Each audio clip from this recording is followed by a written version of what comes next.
పరిచర్య చేసేది ఈ సేవకులే. ఆనాడు మోషే ఒక్కసారి నువ్వు ప్రక్కకు తప్పుకో, నన్ను విసిగించేస్తానన్నావుగా. మోషే అప్పుడు అన్నారు, సేవకులైన మోషే, తండ్రి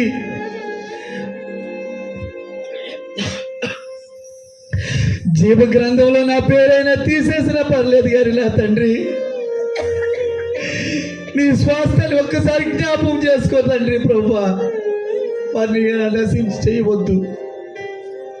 ఐగుప్తు నుంచి విడిపించింది ఎందుకైనా అని లోకులు సమాజం అనుకుంటారేమో నాయన, మీ లాభానికి అవమానం జరుగుతుందేమో నాయన.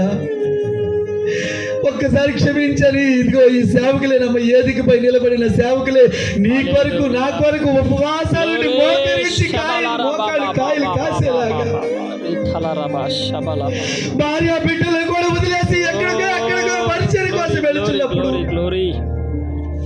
నీ కుటుంబం నా కుటుంబం వర్తిల్లాలని, నీ పిల్లలు క్షేమంగా ఉండాలనే కదమ్మా భారం కలిగి ఎప్పుడైనా ప్రార్థించావు? ఎప్పుడైనా భారం కలిగి ప్రార్థించావా?